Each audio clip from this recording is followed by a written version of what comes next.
Now is the part of the vlog where I share with you the top secret information to help you guys improve your pole vault and performance and athletic capabilities the fastest. But I can't do it here, so I'm going to bring in a special guest. Guys, one of the biggest... Whoa, there's hair that's flying around. Here is how your pole vaulting will get 10 times better instantly. Here's my binder that I had in college. It has all the workouts, times, weights, and everything. I've done it every single workout. Here's another binder I had in college, post-collegiate, college. Here's my first journal I had, post-collegiate. All my workouts in there. Post-collegiate, once I moved back down to Minnesota. Every single workout, every single weight, every single time, everything. All my tests were in here.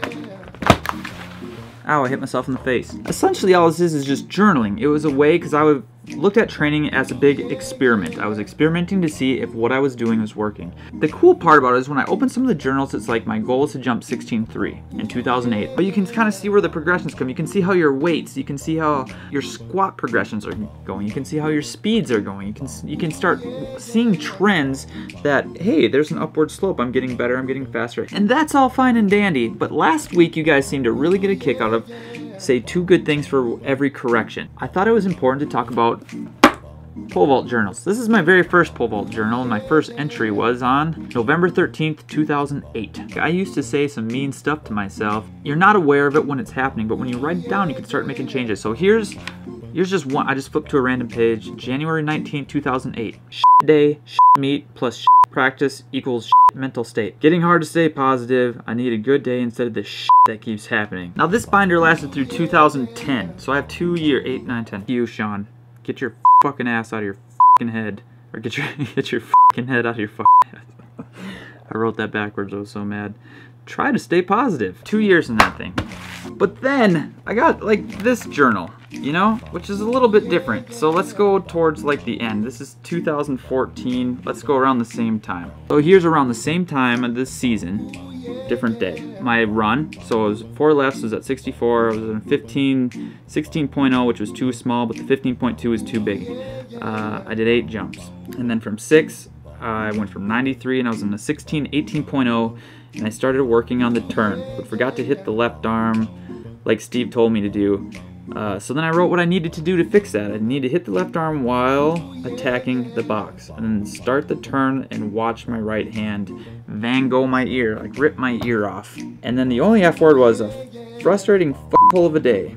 But you're feeling super tired and it's early in your season. Here's my point. There's a lot less swear words, a lot less anger, a lot more like, hey, I've been here before. I never jumped well in November, December, and January. Those were heavy training cycles and I was tired. And if you look at my last January in here, it's like, hey, you're tired, you've been here before. Actually, you getting 12 jumps is really good compared to your standards. So you can measure these progress, you can see where these trends are, and for me, it made it a lot easier to swallow a rough day in January, and I know that that's okay because down the road you'll usually PR at indoor championships or outdoor championships. And then the last thing is if you keep your data. So here's a good example.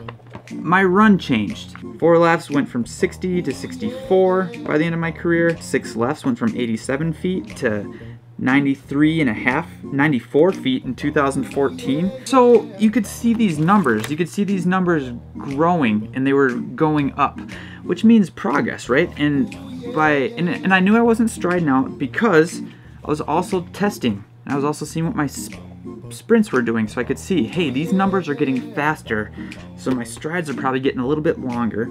More speed is good in the pole vault, and it just helped me stay a little calmer. Data was always my friend. You guys need to journal. Get a binder, journal. You're sitting around waiting to jump anyways. You might as well be writing something down to progress and do better. I'll post in the description below. Steve White has this awesome little So guys, this was a really long way of saying, hey, you guys need to start journaling. Life is meant to be experienced. Curiosity will get you there. I will see you guys next time.